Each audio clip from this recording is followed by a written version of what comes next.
Hello everyone, welcome to weekend. आज हमारे पास एक ऐसे है, इंडिया ऑफ माय ड्रीम, यानी मेरे सपनों का भारत। लिखा है, आई एम एन इंडियन, मैं एक भारतीय हूँ। आई लव माई मदरलैंड, मैं अपने देश से प्यार करती हूँ। I wish to make it an ideal country in the world, यानी मैं संसार में अपने देश को आदर्श कंट्री, आदर्श देश बनाना चाहती हूँ। I dream of making India a richer, happier and healthier place to live in, यानी कि मैं इंडिया को कैसा बनाना चाहती हूँ। मेरा सपना है कि भारत जो है वो कैसा हो, रिचर हो यानी कि अमीर हो, खुश हो, हैप्पियर यानी कि सबसे खुश देश हो हमारा, हेल्दियर प्लेस हो, मतलब रहने के लिए ये हेल्दियर प्लेस हो। I want to see my country progress in all fields of life, यानी मैं चाहती हूँ कि मेरा जो देश है वो हर एक क्षेत्र में आगे बढ़े। Today people have grown selfish, आज की डेट में जितने भी लोग हैं वो स्वार्थी होते जा रहे हैं। देयर आर करप्शंस एवरीवेयर, यानी यहाँ पर देखेंगे तो हर जगह पर भ्रष्टाचार फैला हुआ है। करप्शन का मतलब होता है भ्रष्टाचार। We always think of our own interest, यानी कि हम हमेशा क्या होता है कि अपने स्वार्थ के बारे में सोचते हैं। But we do not think of the welfare of the nation, लेकिन हम अपने जो राष्ट्र है उसके अच्छाई के बारे में नहीं सोचते हैं। I like every Indian to have national character, यानी कि मैं पसंद करूँगी कि मेरा जो भारत है वहाँ पे जो नेशनल कैरेक्टर हर एक पर्सन के बीच में हो।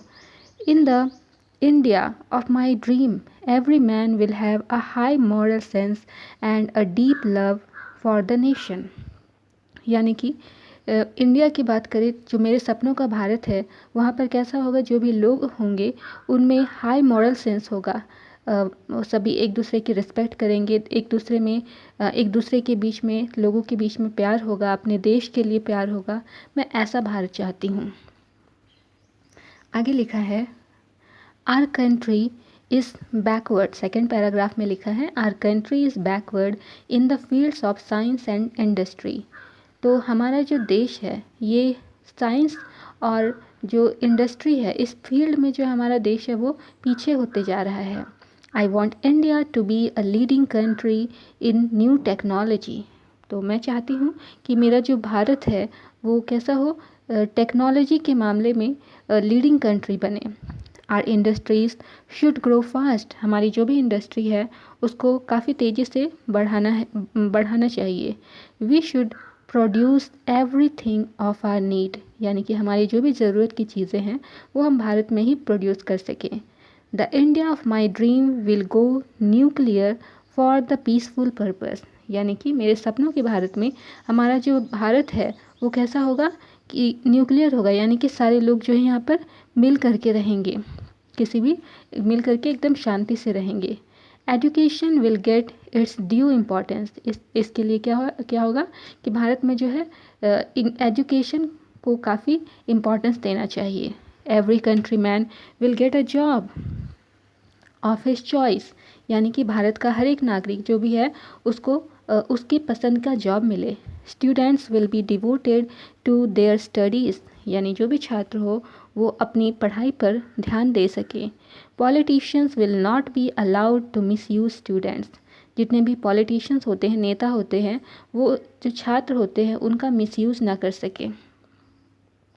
थर्ड पैराग्राफ में लिखा है, India must be a very strong country, यानी कि भारत जो है ये एक स्ट्रॉन्ग कंट्री बने, ऐसा मैं चाहती हूँ। We have to protect our hard earned freedom, यानी हमें जो काफ़ी कठिनाई से हमारी आज़ादी मिली है इस आज़ादी को हमें बचा करके रखना चाहिए। The defence of the country will be very powerful, यानी हमारी जो सेना है, डिफेंस का मतलब होता है सेना क्षेत्र में जो भी लोग हैं, तो डिफेंस जो है हमारे देश का वो काफ़ी पावरफुल हो। India is a peace loving nation, Bharat जो है वो एक शांति प्रिय देश है। But it will be ready for war if war is created for us, लेकिन ये जो है युद्ध के लिए भी तैयार रहता है हमारा देश अगर ऐसी आवश्यकता पड़े। The India of my dream will follow the policy of truth and non violence.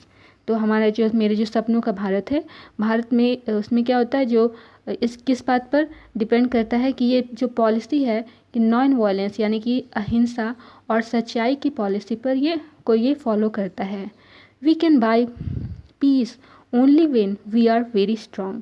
तो हम लोग अगर पीस हम चाहते हैं तो क्या होगा कि हमें काफ़ी स्ट्रांग रहना पड़ेगा अब हमारे देश को। Our country will have friendly relations with its neighbours. तो हमारा जो देश है उसका अपने पड़ोसी देशों के साथ में भी अच्छा संबंध होगा। The India of my dream will be mighty country. Mighty का मतलब होता है ताकतवर। तो मेरे सपनों का जो भारत होगा वो सबसे ताकतवर देश होगा। नेक्स्ट पैराग्राफ में लिखा है, today we find a big gap between the rich and poor. यानी कि आज के डेट में हम लोग क्या देखते हैं कि जो गरीब है और जो अमीर है उनके बीच में काफ़ी गैप है।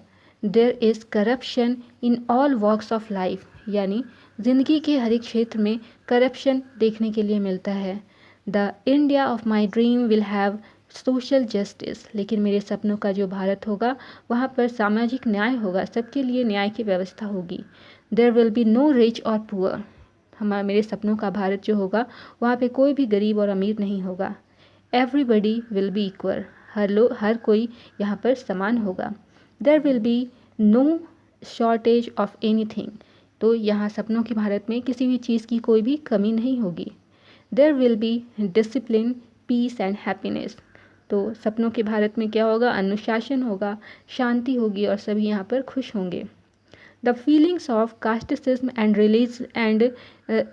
And regionalism will go forever. तो हमारा जो देश है इसमें जो कास्ट सिस्टम है, जाति धर्म के नाम पर कोई भी किसी तरह का कोई भी फीलिंग नहीं होगा एक दूसरे के लिए। There will be an atmosphere of equality, brotherhood and freedom all over the country। तो मेरे सपनों के भारत में जो कैसा होगा, उसमें इक्वालिटी होगी लोगों के बीच में, भाईचारा होगा और अपनी कंट्री में जो भी फ्रीडम है उसका सम्मान किया जाएगा। The India of my dreams will bring heaven to earth. यानी मेरे सपनों का जो भारत होगा वो अर्थ पृथ्वी पर जो है स्वर्ग की तरह होगा। देयर विल बी राम राज्य in true sense of the term. तो मतलब ट्रू सेंस में बात किया जाए तो मेरे सपनों का भारत एकदम राम राज्य की तरह होगा। May God fulfil my dream. भगवान मेरे सपनों को पूरा करे। तो ये था हमारा ऐसे। एक बार फिर से हम लोग इसको रीड कर लेते हैं। लिखा है, India of my dream. First paragraph है हमारा। I am an Indian. I love my motherland. I wish to make it an ideal country in the world. I dream of making India a richer, happier, and healthier place to live in. I want to see my country progress in all fields of life. Today, people have grown selfish. There are corruptions everywhere. We always think of our own interests, but we do not think of the welfare of the nation. I like every Indian to have national character. In the India of my dream, every man will have a high moral sense and deep love for the nation. Second paragraph में लिखा है, Our country is backward in the field of science and industry. I want India to be a leading country in new technology. Our industries should grow fast. We should produce everything of our need. The India of my dream will go nuclear for peaceful purposes. Education will get its due importance. Every countryman will get a job of his choice.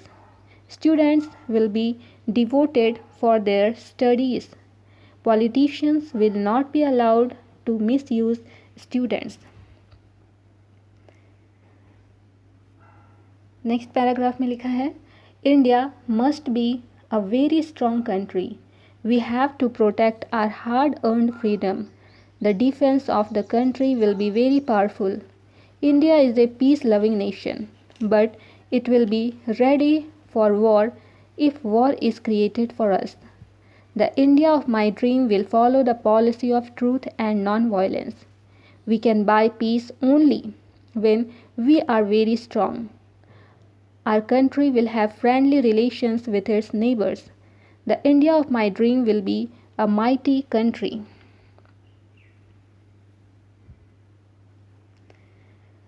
Today, we find a big gap between the rich and the poor. There is corruption in all walks of life. The India of my dream will have social justice. There will be no rich and poor. Everybody will be equal. There will be no shortage of anything. There will be discipline, peace, and happiness. The feelings of casteism and regionalism will go forever. There will be an atmosphere of equality, brotherhood, and freedom all over the country. The India of my dreams will bring heaven to earth. There will be Ram Rajya in true sense of the term. May God fulfill my dream. So ये थी हमारी आज की class. Thank you for watching the video. Practice करते रहें. See you soon. Bye bye.